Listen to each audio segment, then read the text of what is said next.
All right. Hello, everyone. Good morning, good afternoon, good evening.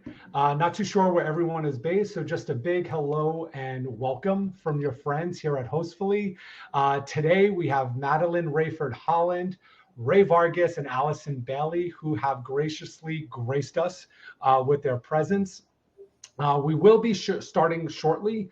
We're just waiting for a few people to trickle in. And while we're waiting, I just wanted to quickly give everyone a rundown, point out to our polls tab and our questions tab over on the bottom right. We also have a react tab. And it's for fun emojis. So if you want to laugh, if you want to cry, if you want to give me an awkward face, that's fine. Just click the react and react with those emojis. If you could participate in the emojis, that's fun. But really, we want you. Thanks for whoever did it. But really, we want you to participate in the polls. And that would be much appreciated because it gives us some feedback and intel based on today's industry report. Also, there's a questions tab. So in the questions tab, please feel free to ask any questions that you have throughout today's webinar. And we, of course, will make every effort to get those answered for you. Now, it seems as though we can get started. I do see a lot of people flying in right now, and we do have a lot to cover. So without further ado, we will get started. Changing the screens. Here I am. All right, there we go. Let's keep that one. So again, hello, everyone, and thanks for joining us today. My name is Frank Bosi. I'm the Senior Director of Business Development here at Hostfully, along with Fred Basili, who's our Marketing Manager. And as mentioned earlier, today we're joined by our friends Madeline Rayford Holland, who's the founder of MHM Luxury Properties, Ray Vargas, he's the co-founder of Home Sweet Hudson, and Allison Bailey, who's the CEO of Bailey Vacation Rentals. Not only are these wonderful people our friends, but they are users of Hostfully and huge contributors to this year's annual industry report. So, hey there, guys. Thank you so much for joining. We really appreciate you. Thank you, Frank. Thanks, Frank. Thank you. Happy to be here. Awesome. I can't wait to start. So, as you can probably tell, we're really excited to discuss and present the 2024 report specifically on hospitality trends in the vacation rental industry. Now, this is our 8th year doing it. So year after year, our team puts in a ton of work. So shout out to Fred and the marketing team, just in an effort to get these insights and findings over to you. So all information has been provided by 347 vacation rental management operators. Now, these people are ranging from one single property hosts to large vacation rental companies. As well as industry experts like Allison, Madeline, Ray, who have continuously impressed us by compiling this year's findings. So again, just a huge thank you to all of our survey respondents who made this report possible. Again, to Madeline, Ray, and Allison as well, as thank you again for that and for also joining us today to further discuss and really just deep dive into this year's annual industry report. And based on this, as you can see here, and based on our relationship and partnerships, we're a very tight-knit and friendly team across the board. So today's webinar may take some unexpected twists and turns, but overall, just wanted to have a fun and organic flow for today's roundtable. But all jokes aside, we will discuss the trends, the challenges, the opportunities that we as property managers have encountered in 2024, and some plans, kind of tips and tricks, if you will, to ensure what we have to do to have a successful 2025. So without further ado, we're kicking us off with the most exciting, which is market bookings. So as you can see here, overall, the channels driving bookings are consistent with last year's report. And I'm sure that a majority of us can relate with Airbnb remaining in the lead and direct bookings following in second place. Airbnb remains the top booking source, and we've also observed a small but steady decline over the years. Since 2022, Airbnb has dropped by 8%, which is roughly about 4% per year. And I was kind of wondering to the panel if you've seen this with your bookings. If so, What factors specifically do you suspect contribute towards this dip in Airbnb? I think with mine personally, we are continuing to double down on our marketing efforts. And we're seeing about 60% direct bookings at this point. So that's in our portfolio. And with my mentorship clients, we're seeing a lot of increase in the direct bookings on our personal portfolios. And that's automatically decreasing Airbnb and Vrbo just because we're having so many repeat guests who are coming to us direct. And I know, Allison, you've got some great insight on that one too, right? Yeah, thank you so much. So we have actually not been using Airbnb for coming up on 2 years now. Consistently, we maintained less than 10% of bookings from year one. And one thing that we did to differentiate and get some more direct bookings was we really just hit home with the branding piece. Absolutely everywhere that we possibly could inside of the home as well as before their stay. And I think that's something that a lot of people want. They want to support local. They want to have a trusted person, someone who isn't just someone else behind the screen. So the best thing that I could say for that is really to just put your logo absolutely everywhere that you possibly can and make it known to people that you're available to them when they need it, and also showcasing while they're currently in your home, any other homes that you have inside their network. So when they're in that vacation mindset, they're already kind of looking into next year. Yeah, I would say we definitely focus a lot with just marketing and being proactive with guests who initially book our properties through Airbnb. But in our market, we see a lot of repeat customers. So people that are coming from New York City to drive 2 hours north are now booking more directly through our website. And a lot of it, just to what Allison was just talking about, just having signage in the property, social media marketing. We've also developed a pretty robust email marketing list. And this is to people that subscribe to our newsletters. And, we're doing a good job of just marketing to them on a consistent basis. So we have seen an uptick in direct bookings over the past couple of years.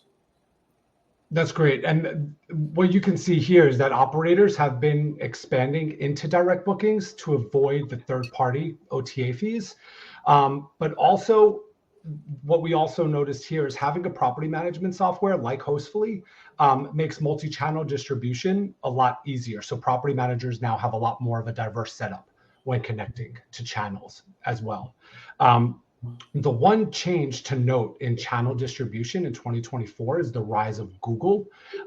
So right here, based on our graph, is 5% of bookings are coming from Google, and that outbooked Expedia by 2%, or Expedia, which was 2%, and Homes and Villas by Marriott Bonvoy at 1%.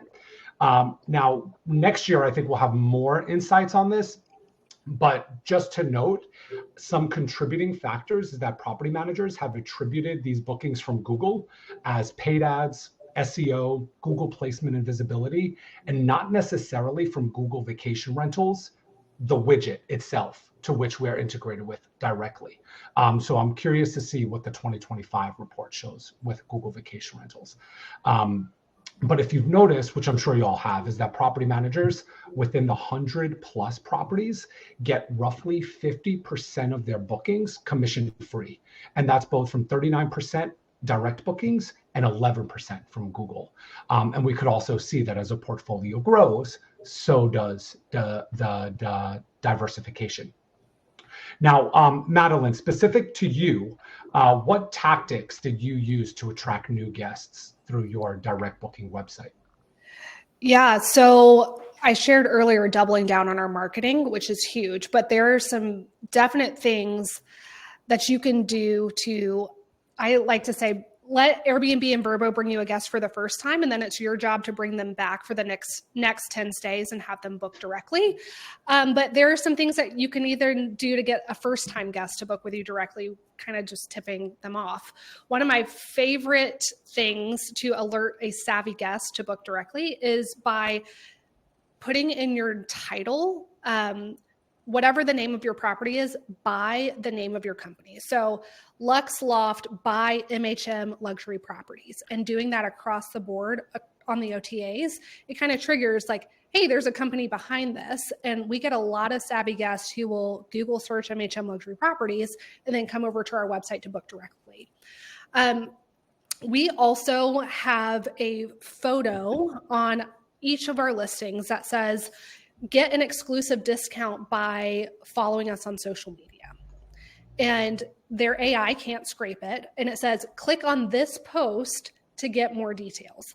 And it's a pinned post on our social media that walks them through a video of a direct price comparison for them booking on Airbnb versus on our Hostfully direct booking website.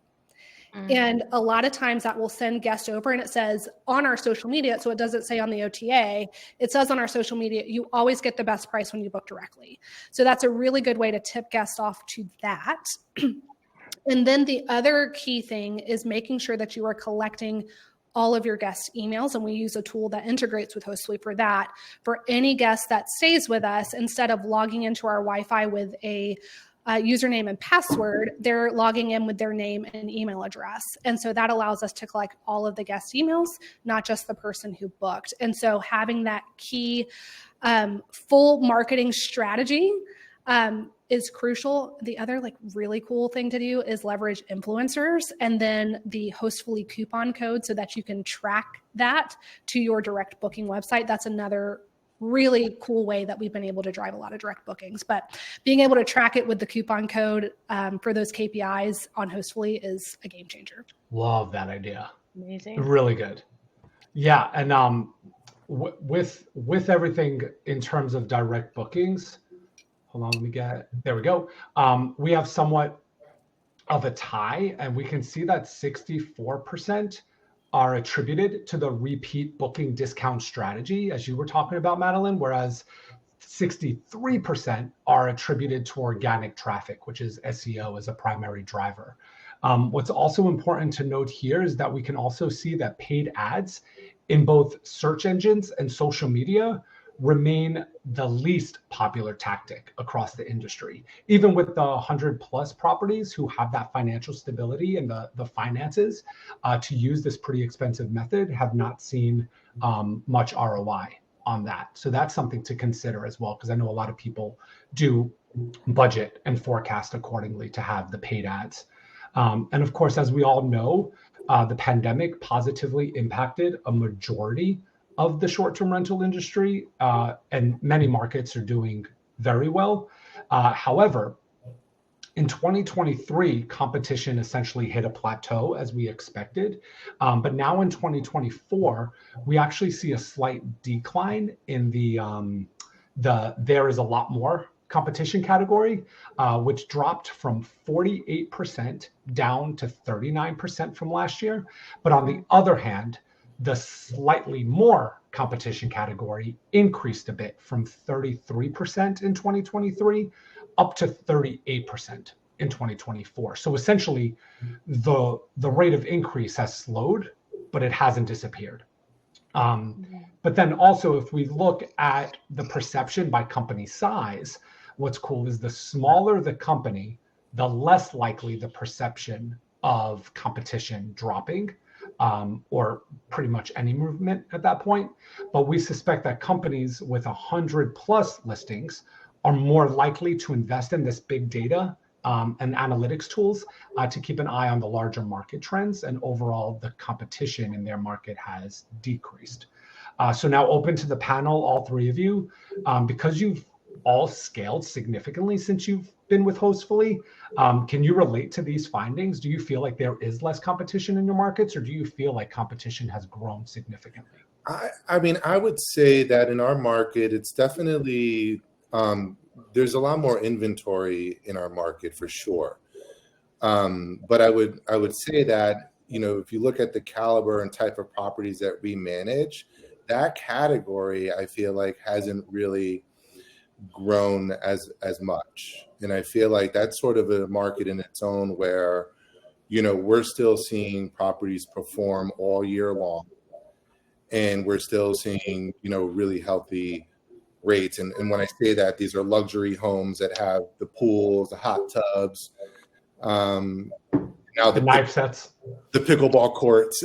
Everyone, I tell you, the pickleball courts like the new in-ground pool. Like people really pay a high premium for that kind of stuff. So while there are more inventory, I think a lot of that new properties are just not as nice as the properties that we're managing. Noted.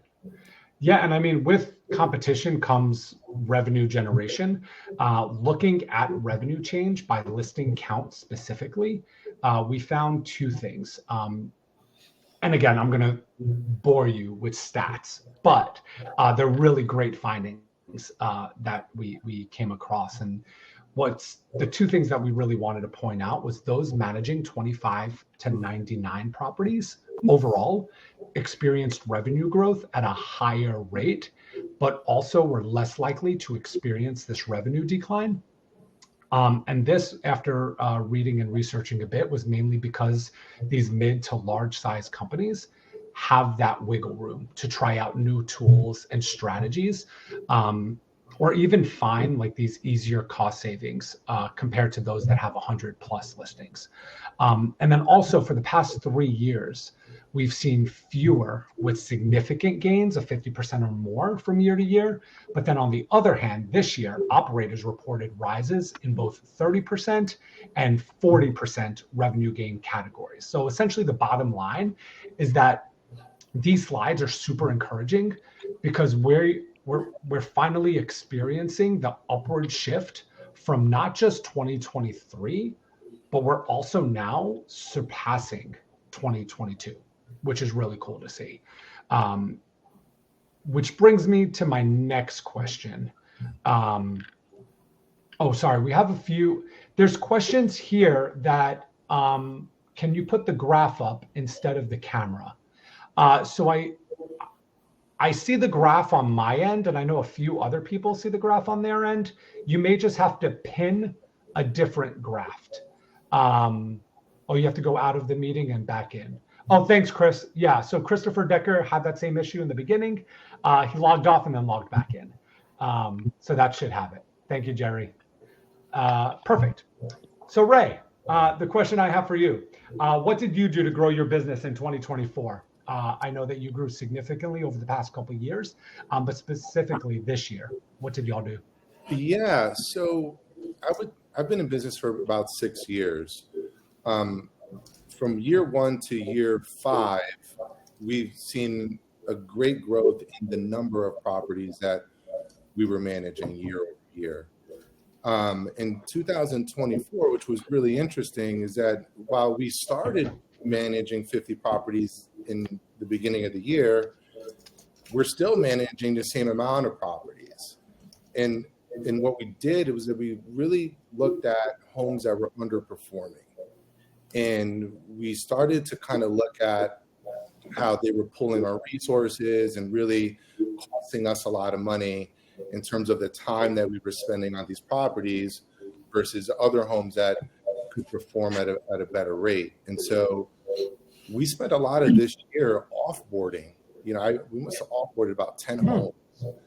But we also onboarded 10 new homes that are all performing at a much higher rate. And so while we're still at 50 properties, we're netting higher revenues with the same number of properties. The other thing that I'll mention is that we really invested in a program called Entrepreneurial Operating System, which I'm sure everyone knows as EOS. That had a really big impact. And I say that because we were able to establish core values, company mission statement. We improved our operations and standard operating procedures within the organization.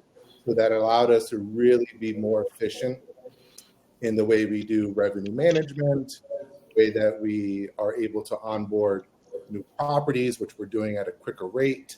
And so a lot of what we learned allowed us to grow in 2024.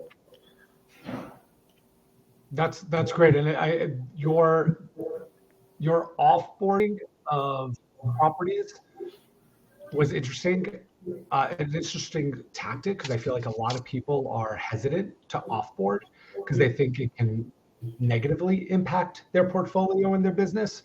But yours is a perfect example because you offboarded a few, and I know Allison, you did a few as well, based on my conversations with your team when I was up at Maine. Seems like a relatively, I guess once you're up there, you have a little bit more flexibility as to offboarding and onboarding. But on the graph as well, and it's cool that you say offboarding because adding new properties was by far the most popular business growth strategy. And this year we can see a bit of improved marketing as well. And that's likely due to market conditions. But adding a new software, Ray, your strategy came in at 35% with the EOS. So maybe next year, because of your intel and your tips and tricks, maybe in the 2025 study, we might see that at like 90%. Who knows?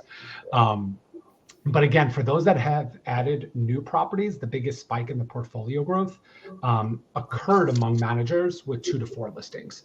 In our 2023 industry study, 78% reported adding new properties. But this year, that number dropped to 40%. So seeing that year over year difference is pretty enlightening. But you could also see here, we compared the growth strategies by company size.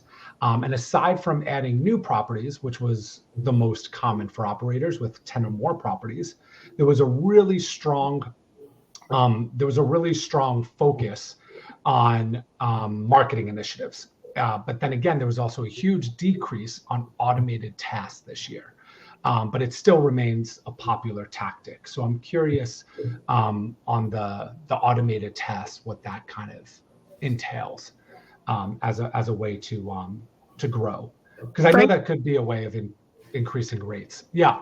I was just going to speak from the like small but mighty portfolio perspective on the offboarding of clients, because I know these guys have pretty large property management businesses, but I, as a host, own arbitrage and co-host in my business and take on a very select number of co-hosting clients. But even with 16, 15 properties, we offboarded some co-hosting clients that were not a good fit and saw an increase in profitability. So even if you are a smaller co-hosting operation, it can still absolutely be worth it to divest some hosts or co-hosting clients that are sucking a lot of the energy of your team to be able to divert resources elsewhere.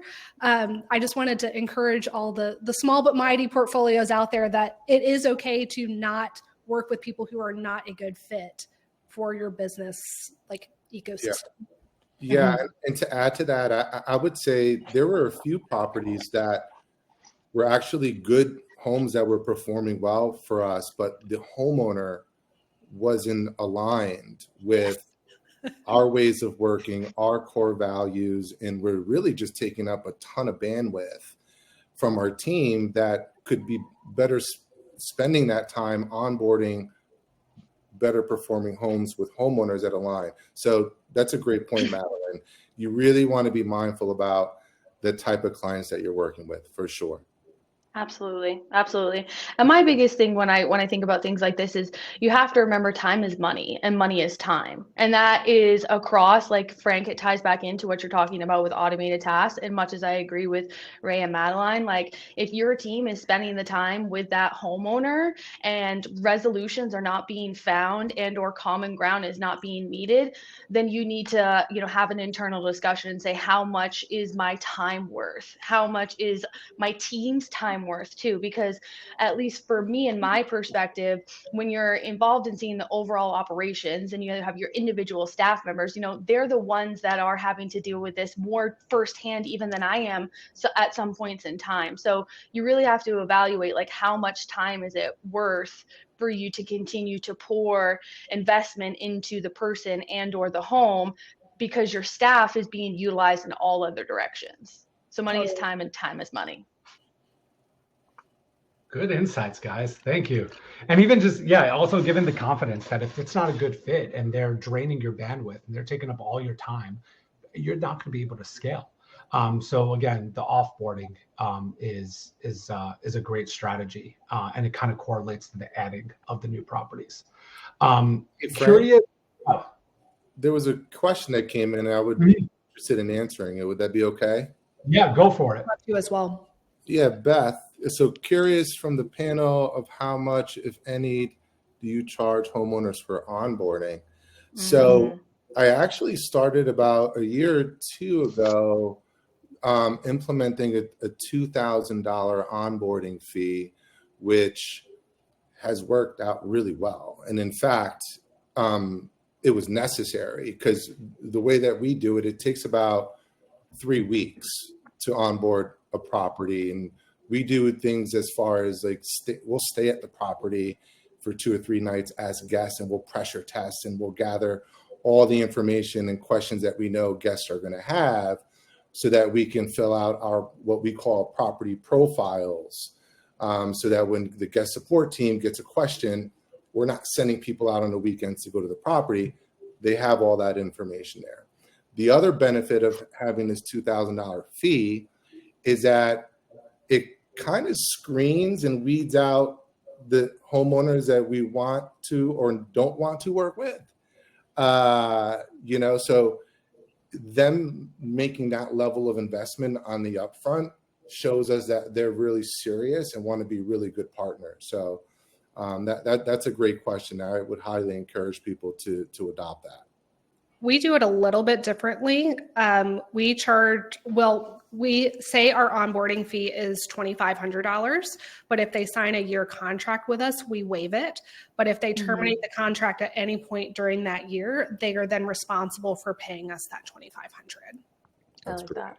Yeah, I like that. Yeah, we have an onboarding fee on our side as well, and I actually got it from Ray because it's a conversation where I use this all the time with my homeowners too.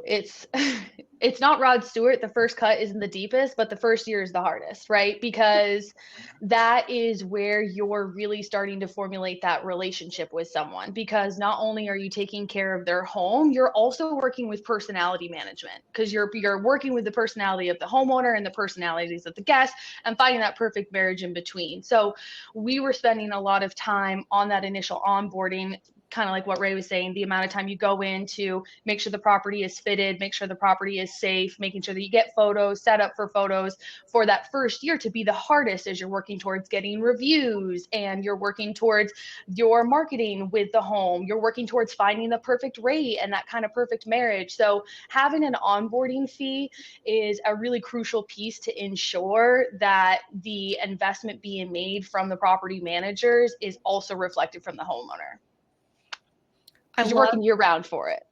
I love how you are so upfront with them, and I might steal that Rod Stewart line there. That was great. Thank you. I appreciate that. And it does get some good laughs. I will tell you that. But transparency is key. And like I always tell homeowners, like, listen, your first year is going to be the hardest. It's going to be the hardest because at times there are going to be things that we have set in place as a company that you might not agree with. And I'm going to let you know that right now. And I know that because we've seen it in previous times before. But let me show you why we do it this way, because I'm not just waving my arms up in the air like a crazy person. I promise my insanity is narrowed down to these few items, because this is how you're going to produce the best value on the home while your home is also being taken care of. And you got to streamline it in that place, because if you're not streamlining it, then you're kind of, it's just hard to stay in one straight line. Love it. Yeah, and the transparency just goes a long way, because it shows your professionalism, how you know the market, and they're going to rely on you to answer any questions they have because of your immediate interaction and this just full transparency with them. So it sets up a good relationship, because that's what it ultimately is with the owners as well. And now for everyone else, reminder, there is a questions tab, so feel free to ask those, because you could see the amount of information that you just received by asking that question, Beth. So thank you for that. And I'm sure that you made a lot more people a little bit more confident in charging an onboarding fee. There is another question that came in regard to revenue. Is what do you charge for an onboarding fee, which we did. Is it a dollar amount or a percentage? So we pretty much answered that question for Beth. Brian was, I would say majority have the dollar amount. Would you say, guys, that the percentage comes in after, once you start managing, you'll take a percentage of whatever revenue that property makes? Yeah, Yes. that's correct. Yeah, Mhm. for me, it's a flat onboarding fee. And then once they go live with rentals, we're just taking a percentage of the rental accommodation. We do a percentage as well as a flat optimization fee every month that covers our software fees, their owner's portal and other things. So it's percentage plus a flat optimization. Madeline, is that optimization fee charged to the homeowner or do you charge it to the guest? It's charged to the homeowner. So we do, I'll just share with the class here. We do 25%, and then it's an $85 a month optimization fee, which covers all of the tech associated with us renting and running their portfolio. We have never had a question with it.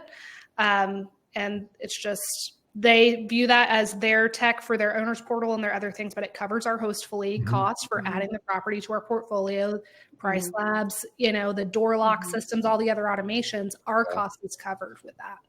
That's interesting. So we do the same where we charge like administrative fee to the guests. Okay.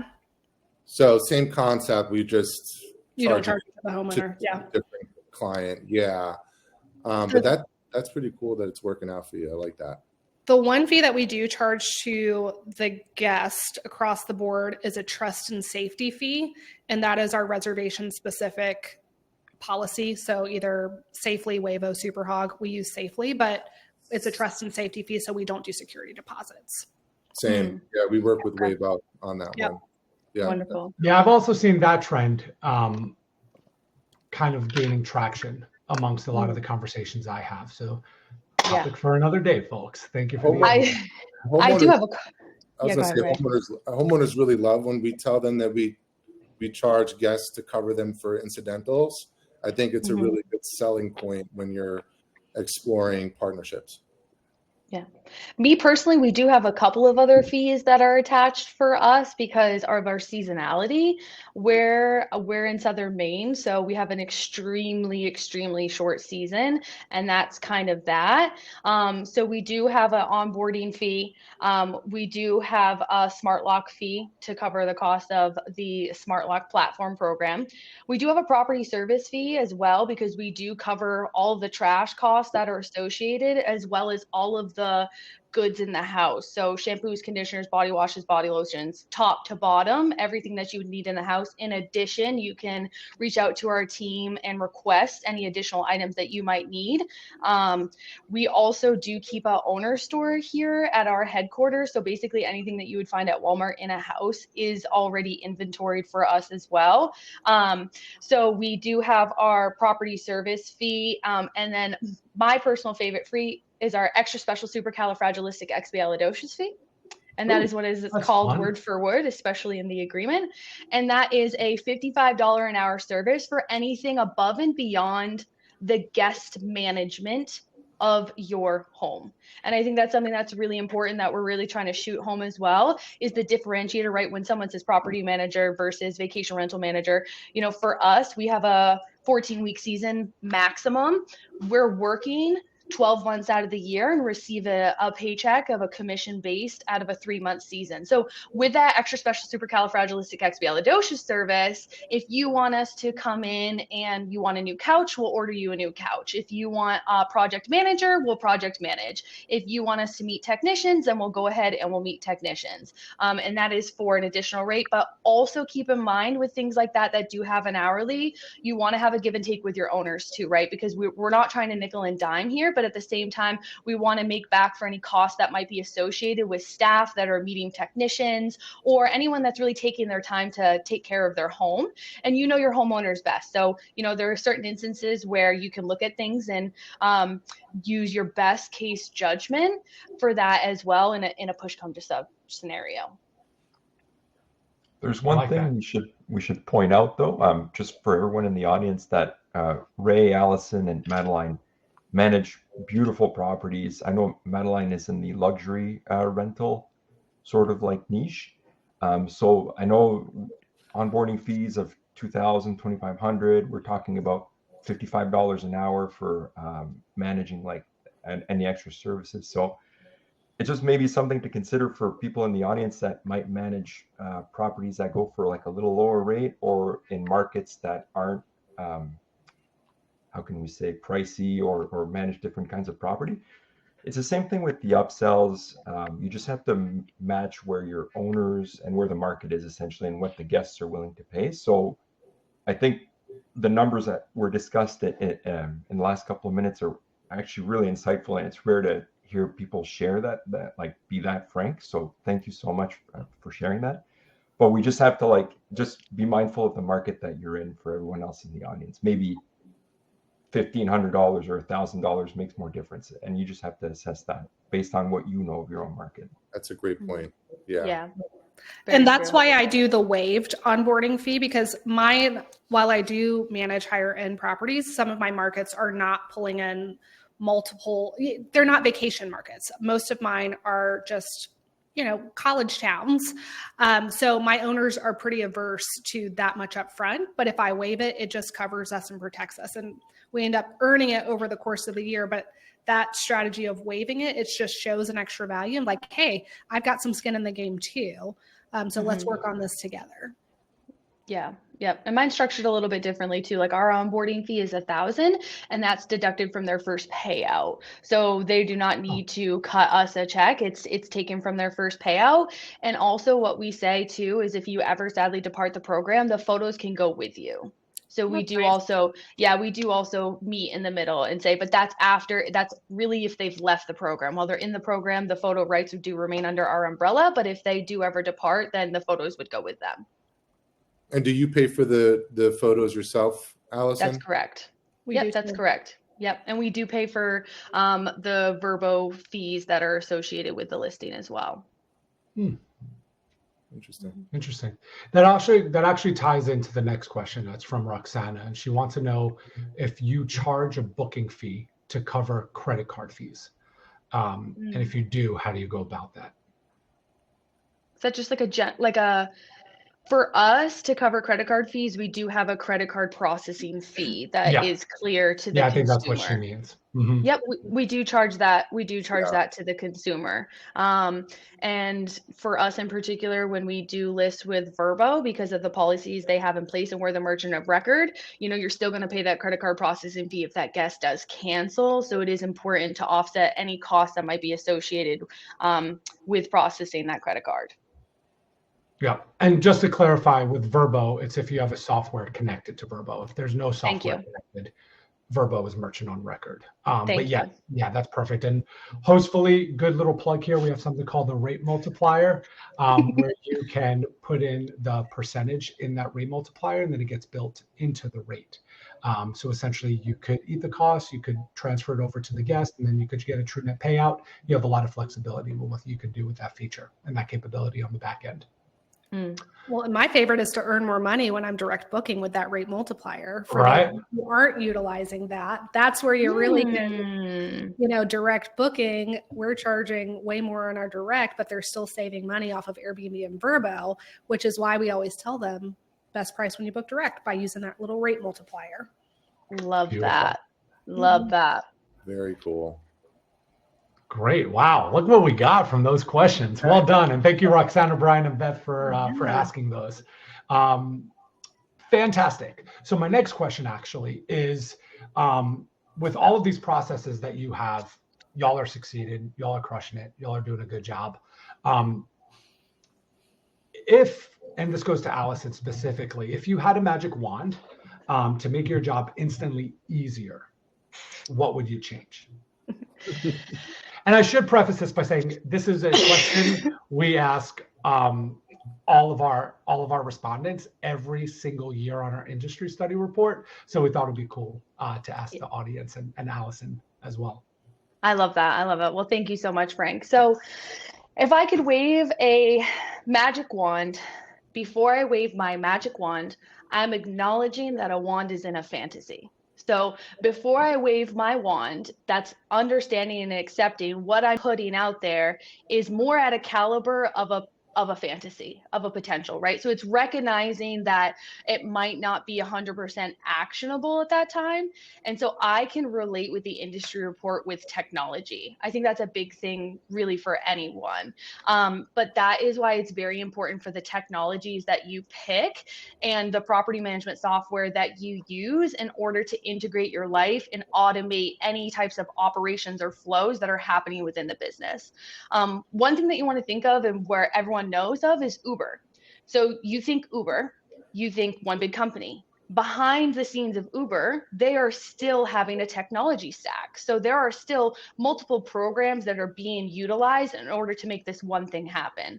So when you approach technology, take it with a grain of salt approach, because not only does the vacation rental space not have an end all be all, there's not really any program or any line of work where you have an end all be all, right? Every company is going to have that stack. So I often tell myself the more I can acknowledge that and swallow that pill, the easier it is, right? Because when you make these technology switches, there are always going to be things that fall short or exceed. So that's why, again, it's important to pick the correct property management software for you or the correct technologies. I also would say to challenge yourself. And if you're not seeing a return on investment from the technology and your team is not benefiting or your operations are not running better or your numbers are not looking great, then don't be afraid to make the switch. There's so many things that are happening out these days, so many technologies that are happening around us and new ones popping up all the time. Don't be afraid to make the change because nothing is ever permanent. Now, it can seem daunting pertaining to the amount of homes that you have, but you can also segment them out into smaller. So for us, technology piece that's really huge that I often share that we've been doing for over 3 years now, we use Hostfully's open API to integrate with Monday.com. So everything for us is automated, and that makes our lives that much easier. So when a customer is added into the Hostfully pipeline, it is then sent to Monday.com, where all of their contact information is then integrated through with Make, which is formerly known as Intergromat, which is then sent to a Google Sheet. We have a running Google Sheet that has every contact's name, information, email that is also connected and automated to our Google Voice. So every time a guest calls us, we can see their first name on their phone, so we can address our guest with a first name. And when that person comes through, all of their follow-ups are automatically assigned by using the automations built into Monday.com. You can also webhook for updating on Monday.com what they call statuses to notify your team what's going on with the bookings. Is the booking from Verbo? Is the booking from Hostfully? Is the booking from coming in from another online travel agency that you might have? And a big thing that was crucial for my team in the follow-up piece is also following up on your OTA messages. Those are sometimes slept on, because those are great people to go back to because they have been interested already. And so with integrating it, we were able to keep track of the amount of follow-ups that we were doing. And one of our reservation agents had actually booked over 70 people based on follow-up. So I make all of my team members talk to someone at least 3 times before the lead is abandoned, which in that case, we can then remarket back to them.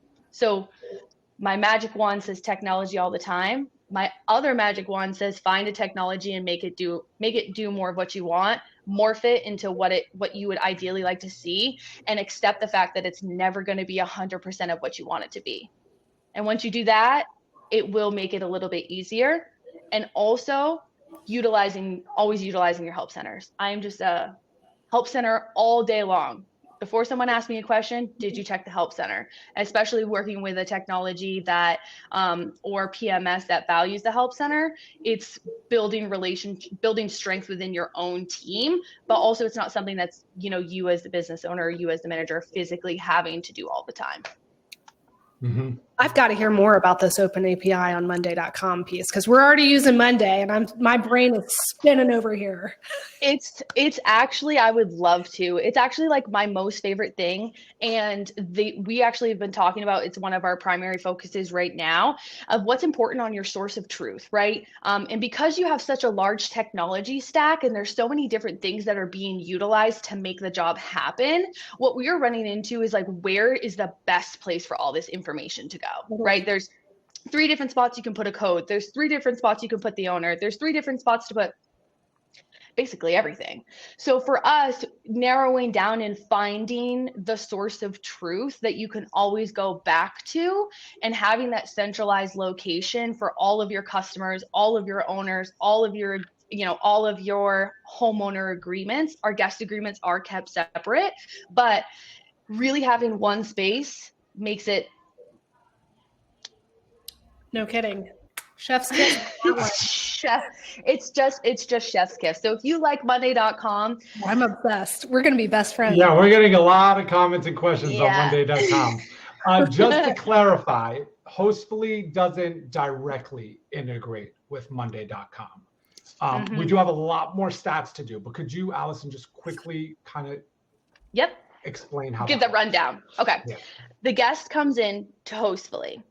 Then we're using the open API and the webhooks through a website called Make, formerly known as Integramat. Once it hits Make, you will then set up what you want the system to do. So basically, it's actually a headache. You think of it from left to right. Here is it coming in. Here's the next step. After it does this, then do this, then do this. Move next, then here, then here. So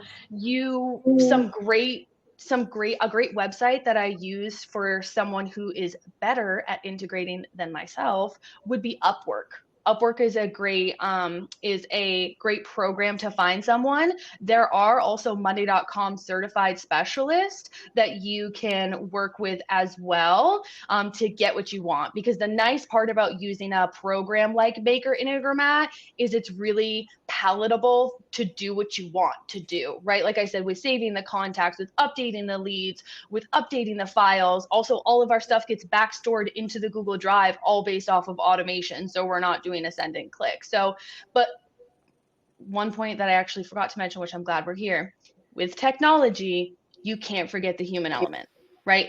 Technology is not there to replace the human, it's to make the human's life easier. And you cannot have one without the other. So you're never going to set and forget your technology, and you're never going to set and forget your staff. So you want to educate your staff as well to be on the lookout when technology at times will fault. So that way they can easier identify when an issue does come up. So that way you can bring it to the respective party to get that fixed and get that situated. Because like with anything, it always takes works, it always takes molding, it always takes more time. Mm-hmm. Yeah, and based on your answer and then everyone's interest in that, you could see technology remains the biggest challenge by a landslide. You can't see it here, but it actually grew from 38% in 2023 to 45% in 2024. And again, like, why is that? Technology is a vast category, right? With a number of pain points. The main responses that we received, similar to what was mentioned, is automatic reporting and accounting, accurate pricing software, adjusting pricing on channels that are not directly integrated with the property management software, automating messaging and timing, all of that stuff. Now, fortunately, with advancements in AI technology, going back to what Allison said about humans, we're going to cover that in a little bit. But we're hopeful that in 2025, we'll deliver some much requested magic with that wand. Now in 2024, we have automation as well, and guest communication tied as the primary technological challenge. Automation increased from 13% in 2023 to 20% in 2024. Last year, guest communications was 19%, and it maintained its position at 20%. So it's worth noting that not a single category comes in above 20% with the technology piece, which again drives and shows the diversity in company structures and tech challenges across the market. What Allison does for hers may work for yours. It may not. You may have other challenges that other property managers don't. Before we do, I see a lot of questions coming through. Oh, thanks for answering that, guys. Appreciate it. And then there was a question about virtual assistants. Absolutely crucial in my business, says Madeline. I do know a lot of property managers that I speak to specifically require virtual assistants. Again, an automation component to take into consideration. We do have 10 minutes, so I'm going to kind of go through everything quickly. But if you do have a question, again, let's answer it. Now, I just wanted to also quickly compare what's gotten easier and then what's also become harder in 2024. So as you can see with these two charts, when we explore what areas became easier, we see a mix of responses, but no overwhelming denominator specifically. Oh, what did I miss, Madeline? No, it's just the top 3 areas that got easier. With one listing, nothing got easier. Nothing got easier. I was like, oh, bless we your asked heart. for a few. We asked for transparency. True answer. Yeah. Bless your heart, Lauren. You'll be all right. Nothing got easier. But we do see guest communication, centralization, and nothing are essentially tied. And as mentioned earlier, these results again reflect distinctiveness and diversity across the industry, which proves that not one business model or one approach or one tech stack or one property management software is the same. And just to also clear things up and have some fun with these numbers, we decided to really deep dive into the listing count. And you can see here, again, as Madeline pointed out, those with one property experience different challenges to make it sound nicer than the ones with the larger counterparts. So again, finally, worth considering that both last year and this year, property managers reported that nothing became easier. And it's clear that there's, again, with the nothing, that there's so much more room for improvement and a true continued desire for innovation within the industry. I honestly think, and I've been saying this for the past 4.5 years that I've been with Hostfully, we're at the tip of the iceberg.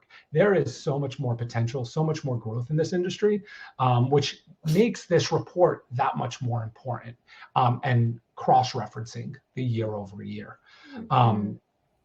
What's gotten harder last year is accounting and pricing tied for the top obstacle, 13%, while this year accounting has dipped slightly to 9% and then 5% for pricing. But what's cool is calendar and booking management has become a leading obstacle for vacation rental managers, and it rose from 10% to 16% this past year. And additionally, marketing has become a primary challenge as well, which grew from 8% in 2023 to 14%. Something to note, again, this is post-pandemic boom. We as property managers struggled to fill our inventory, which means that we got fewer bookings. So because of that, we had to experience a growing need for new and effective marketing strategies. So thinking outside the box, that's become a challenge as well, as just finding what works and what doesn't work in terms of your marketing strategy. 5-star reviews. When we asked what matters the most in securing a 5-star review, we saw similar factors as previous years. Cleanliness taking the lead, 96% critical, followed by message response time. What's cool to see here is how listing size influenced perceptions of the 5-star review. We found that companies with a smaller amount of listings emphasize the importance of a welcome package, branded toiletries, next morning essentials at the property. For mid-sized operators, the impact of the welcome package declined. And I think it's because they have a focus on scaling. So they kind of put the welcome package aside in order to scale and grow their business. However, among larger operators, the importance of the welcome package came back and surged as a key factor in earning those 5-star reviews. So I kind of found it like the smaller and the larger really wanted that welcome package to differentiate amongst their competitors. But then the mid-sized ones really leveraged other resources to scale, and the welcome package wasn't one of them, which is kind of interesting. Now, yeah. Quick question. So is the assumption that these property managers are paying for the welcome packets? That's also a contributor to it, is the financial that goes That's interesting. behind a welcome package. Okay, that's cool. Just Yeah, some the time and the finances. food for thought. We charge that to the homeowners on our end. Yeah. Okay. We just deduct it, whatever for the bottle of And just wine. have it like a recurring cost. Yeah. Or just yeah. Which Do you give your owners if they want it, or like all of your properties? it's just mandatory. Yeah. In Okay. fact, we recently switched from alcoholic to non-alcoholic because we started to realize that people weren't drinking them. And I think there's like this like wave of like people being more sober these days, which was interesting. So we switched over to a local cider company, and they were nice enough to put like our logo on there. Hey, look at So it that. was like free marketing for us because the homeowners are paying for it. And you're working with local vendors as well. All huge. local. Yeah. All local. Go for it, Madeline. I was going to say, we double down on coffee, and I had no idea this was coming up, but we have a custom mug for every one of our markets. Oh, cool. And this is custom designed by an artist, but we also have our direct booking website on there, guys. Hey, Nice. Let's all use those emojis. Let's use those reactions. But we actually have guests who are collecting all of our different mugs, which is amazing because it's a different one for each market. So I love that. It's been a fun thing that's taken off that we didn't realize, but each one of these is $4, and it's not that much of a heavy lift, but it's a personalized touch. And then we do like about the artist, and then the artist has written why they designed that for that specific market. So it's a nice personal touch, but it's not super expensive. Yeah. Yep.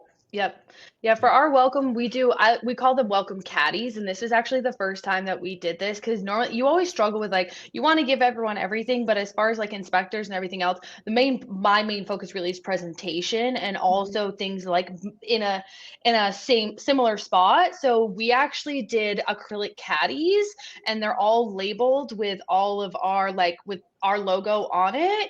And it goes everything that we provide for everyone: salt, peppers, oil, toothbrushes, toothpaste, razors, beach balls, popcorn, batteries, dishwashing pods, laundry pods. It all goes in the caddy, and that works really nice for the inspection team, because we just have extras and you can kind of just drop them. And another thing that we did this year, we did branded cups. So they're reusable stadium cups, and on our welcome sign we wrote take me to the beach, and we hardly had any of them left behind. And it had a E.B. White quote, which is, "I'd rather feel bad in Maine than feel good anywhere else." And then had our logo on the other side. And we went through nearly 5,000 of them last summer. Wow. That's great. Yeah. So, and I've got way too many at home too. Yeah. And that's actually one of the other topics on our industry report are upsells. So like those mugs, Madeline, you can sell them because people are going to want them, or maybe get them in bulk or something. Or even working with the manufacturer or the vendor that makes those mugs, you get a percentage on the amount that they sell. So there's so much that you can do with that. I love affiliate stuff and upsells. I'm a huge fan. Yeah, I mean, because it scratches both backs, right? It's a great partnership for sure. But yeah, so upsells are on the industry report. AI intelligence is on an industry report. There's a lot of other stats that we were going to cover today, which you can read in the industry report. But we have Ray, Allison, Madeline here. They're experts in the industry, and I would much prefer everyone on this call to get those tips and those tricks directly from those experts than reviewing stats. So each of us, again, I'm going to post a quick link if you do want to learn more. Oh, thanks, Fred, about the 2024 industry. It's right there. Feel free to download it. But then also, if you want to learn more about Hostfully, we have our guidebooks, our property management software. Please feel free to schedule a demo with one of our account executives, one of our business development representatives. You'll be hearing from them after this webinar. And then just as kind of a thank you for everyone who did join, and if you are interested in learning more about Hostfully, please just click on the below link, schedule a demo with one of our account executives. Just be sure to reference industry for some significant savings. Also, if you are ready to move forward, or you already spoke to a property, or you already spoke to an account executive and you're ready to sign up, make sure to type in industry when you're prompted for the code, because that'll give you the cost savings as well. So that concludes today's webinar on the annual industry study. Really, so many great takeaway, guys. Thank you so much. I loved having all three of you on here.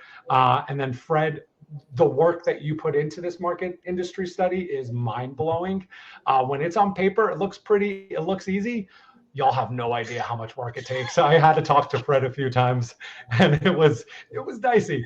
But again, Fred, thank you so much. Guys, thank you so much for your expertise and your intel. And again, for everyone listening, if you're just overwhelmed with the wealth of information that you've just received, do not fret. We will send out an email after this webinar with a link to the recording. And if you have not done so, please feel free to download our annual industry report. And follow us on social media. You get some good stuff on that. So again, guys, thank you so much. I appreciate it. 1 minute over, which is huge for me because I like to talk, and so do you. So thank you so much, guys. Love you all. And I look forward to catching up this week. Thank you, Frank. Thank you. Happy holidays, have a good week. everyone. Happy Bye-bye. holidays. Bye.